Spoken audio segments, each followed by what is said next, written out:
Bom, boa tarde para todo mundo, que bom estar aqui, um prazer. Já passei lá por cima, já vi as exposições lá também. Eu sempre fui muito falante, assim, eu sempre fui uma criança muito espiritada, falava muito o tempo todo, corria de um lado para o outro, e eu sempre contei histórias, assim. E uma coisa curiosa é que, olhando hoje, eu consigo perceber isso, na hora eu não sabia elaborar muito direito. Mas eu sempre contava história quando era criança, adolescente, assim, e os adultos prestavam atenção. Isso é meio curioso, não porque uma criancinha boa, mas porque eu contava de um jeito. E eu saquei que eu adorava atenção, eu sou exibido, eu adorava que as pessoas prestassem atenção em mim. E aí eu saquei que toda vez que eu contava história e contava umas coisas engraçadas, as pessoas prestavam mais atenção. E aí eu falei, olha, e aí eu não inventava coisa, mas eu ia fazendo de um jeito meio engraçado, e as pessoas iam rindo e ia juntando mais gente na rodinha. E eu fui sacando que tinha alguma coisa ali. Mas ao mesmo tempo, eu decidi ser ator, ir para esse lado, quando eu tinha 18 anos. Até então, não era uma vontade minha, não era uma coisa desde criança e tal. Olhando hoje para trás, era muito evidente que eu queria ser ator. Eu fazia teatro na escola, eu brincava, eu reunia os primos para fazer teatro de boneco, eu escrevia coisa, eu era meio desse mundo já totalmente tomado. Mas acho até que 18 anos é uma boa época para descobrir o que você quer fazer da vida. Sim. Demora muito mais. Mas tem gente que desde criança, mas com 5 anos já era ator, já sabia, já queria e tal. E é muito curioso de perceber que, olhando, era muito evidente que era isso que eu queria, mas ninguém tinha se dado conta de que era evidente isso. Nem eu, nem as pessoas à minha volta. Tanto é que quando eu contei para os meus pais, quero por exemplo ser ator, foi uma surpresa, assim. E é interessante, e meio ruim também, que ninguém ao redor se deu conta disso. Como é que a gente fica tão abafado e tão fechado no nosso mundo e sem se perceber, sem ninguém olhar pra gente e abrir um caminho, abrir um olhar de, cara, você tem esse tipo de talento ou de vocação, tenta ir por esse caminho. Eu fiz assim. Sentiu que você teve que descobrir meio sozinho, assim. Eu descobri na marra, sendo engraçado na faculdade, com os amigos, fazendo as palhaçadas, assim. Aí então, eu fui no tal do programa do jogo para fazer lá, para ir assistir ao programa e acabei pedindo para ir lá e fazer uma participação e o show deixou e eu me descobri. Mas assim, como é melhor quando os caminhos estão abertos, quando você não tem que se preocupar com 40 coisas, as dificuldades que todo mundo tem, todo mundo em menores ou maiores tamanhos, evidente. Mas assim, tem uma coisa que eu acho muito importante, isso eu tomei para mim, que é você ser meio o dono da sua própria empresa, você ser o seu próprio chefe, você ser o cara que cobra você mesmo.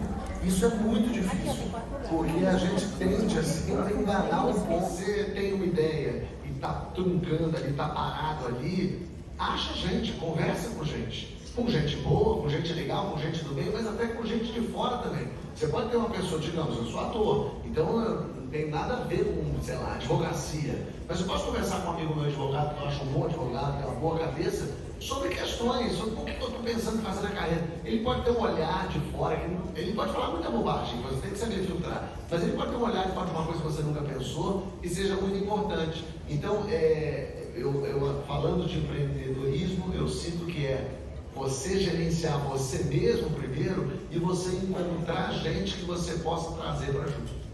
Esse negócio que você falou da gente, cobrar a gente mesmo, ser chefe da gente mesmo, é tão mais fácil a gente achar justificativa para não fazer as coisas do que para fazer. É tão mais, assim, você tem um monte, né? Aparece umas 10 para você não fazer, mas para você fazer é mais difícil. Cara de pau, eu fazia vozes, eu atendia como se fosse o meu empresário.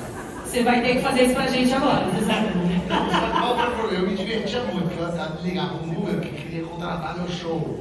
Eu era menos sofisticado, responder sem contar. No começo de carreira, assim, que a pessoa manda, Fábio, você faz show na empresa? Eu faço. Com quem que eu falo? Aí eu falava, com o Júnior.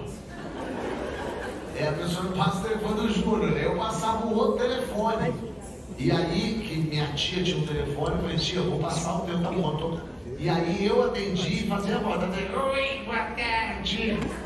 Que é Júnior, tudo bem, tudo certo, faz eventos, claro.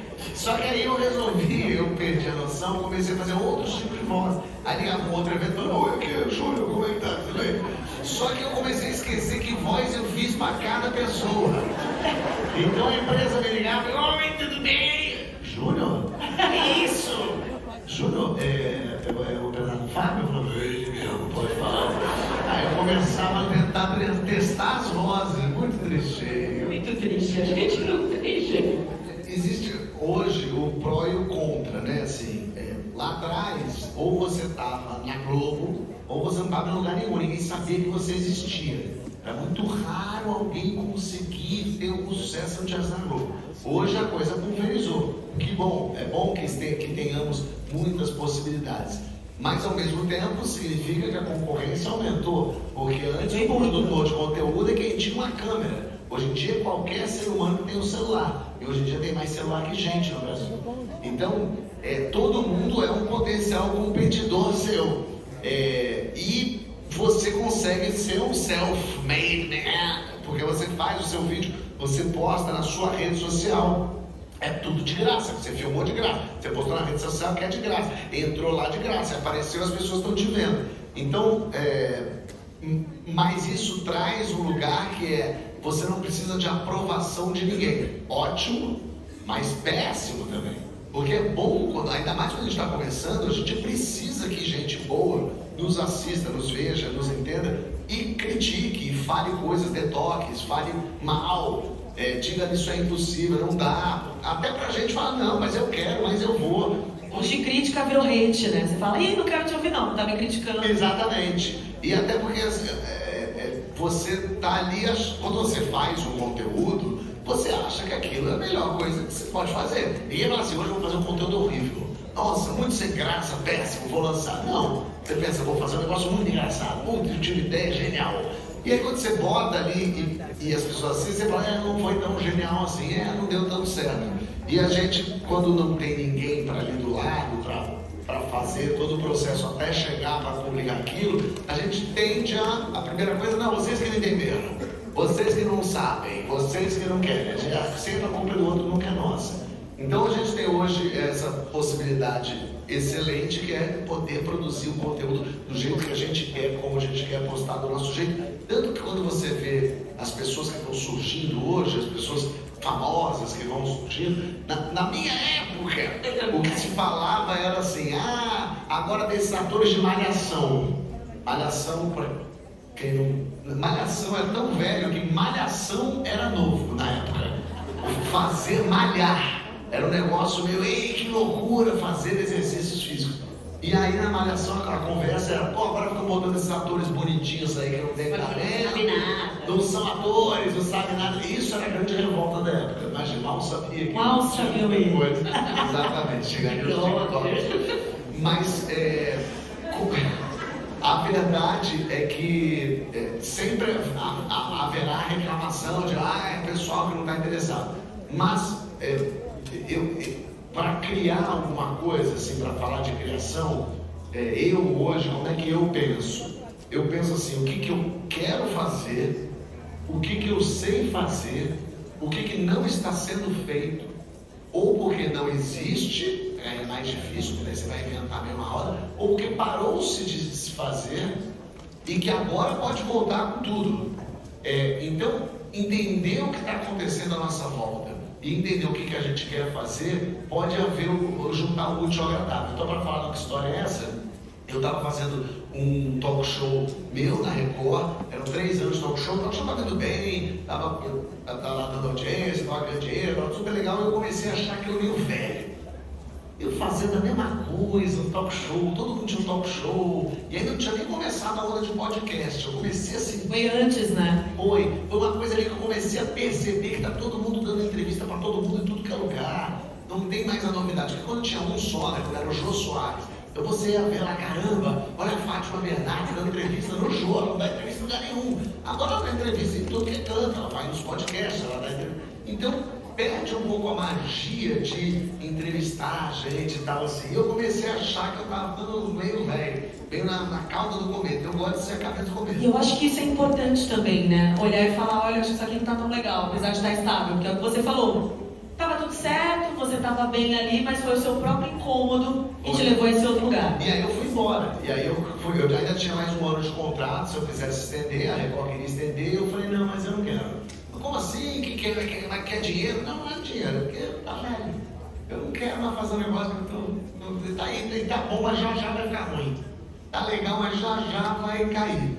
E aí eu resolvi largar e aí o pessoal, mas você vai pra onde? Eu achando que eu já tinha coisa, mas eu não tenho nada, eu quero tentar ver o que eu quero fazer. E aí eu fui lá conversar na Globo e falei, olha, saí lá da Record, queria fazer alguma coisa, você tem interesse, você quer fazer um talk show? Eu falei, não quero fazer um talk show, você quer fazer o quê? Eu falei, não sei. E dá 2 meses para eu pensar. E aí eu comecei conversando com pessoas, gente próxima, gente querida, amigos, vendo, assistindo. E isso é uma coisa boa de hoje em dia, você tem acesso a tudo do mundo inteiro, né? Você tem filmes, séries coreano, que a gente nem imaginaria, a gente consegue assistir como se fosse no dia a dia.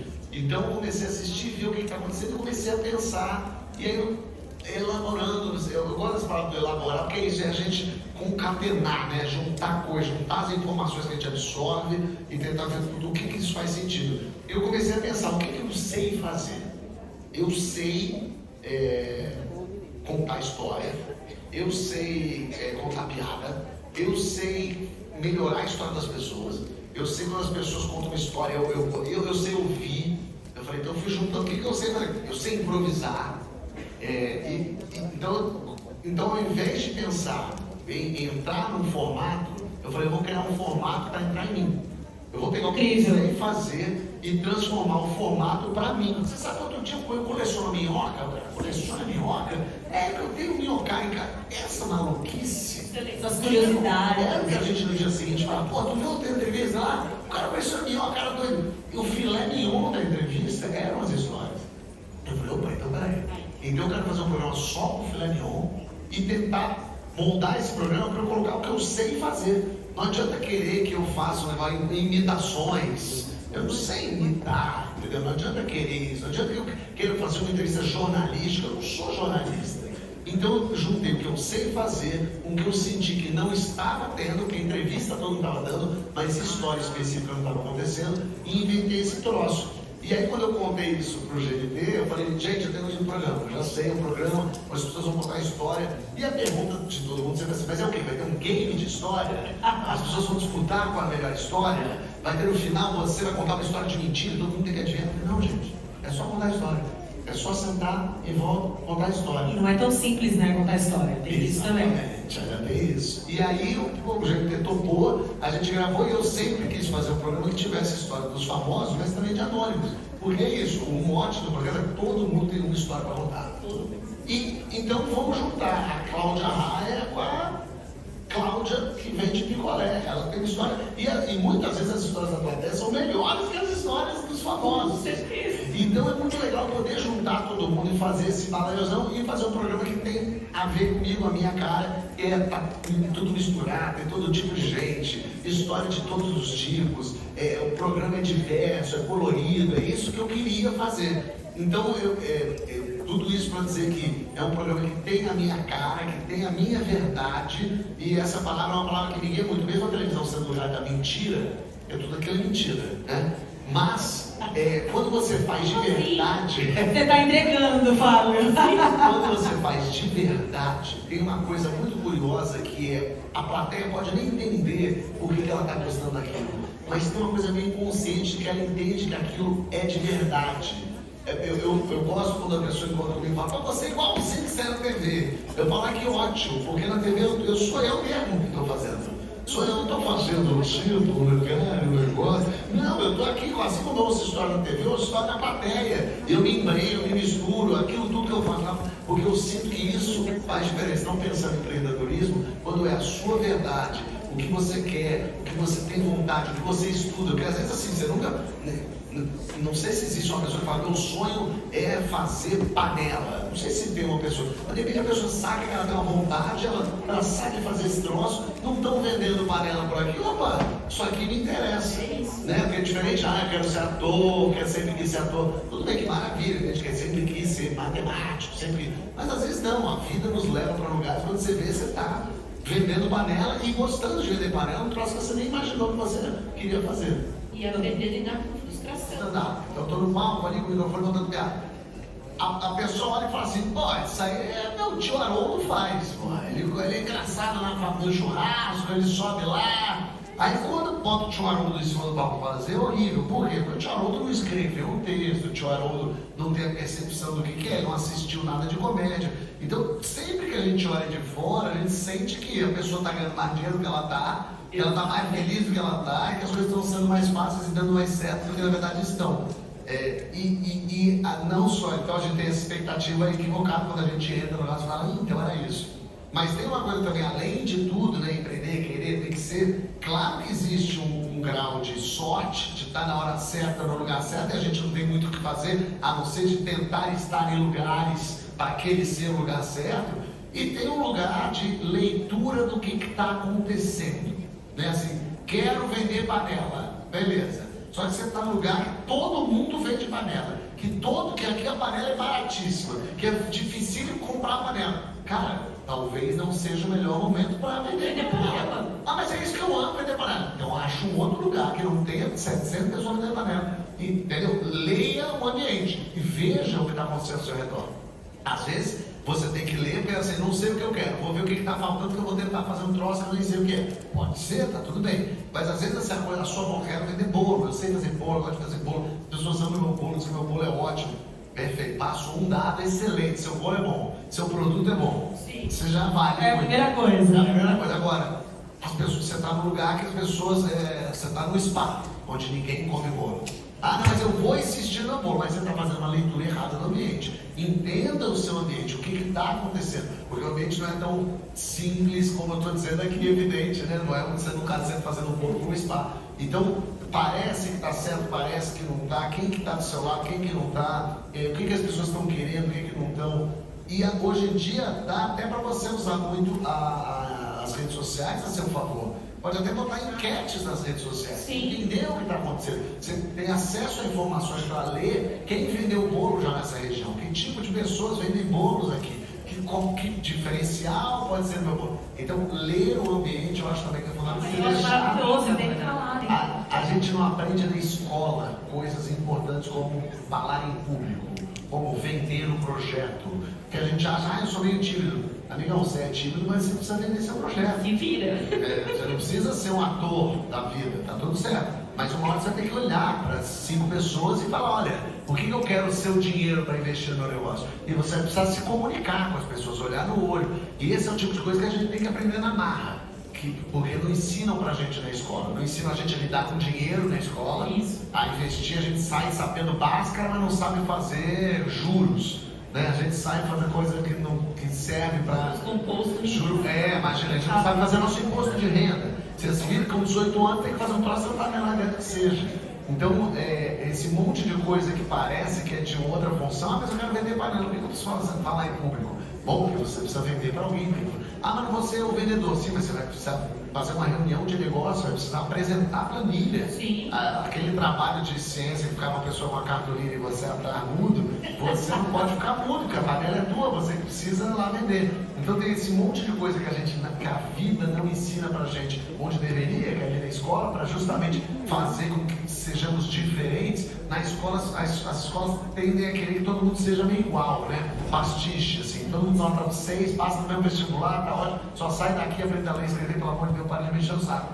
E é uma pena, mas isso é uma crise no mundo todo da educação, e aqui no Brasil a gente tem milhões de problemas e tal, mas aprender a fazer esse tipo de coisa que faz toda a diferença. Rapaz, agora se até o Papa entendeu a minha piada.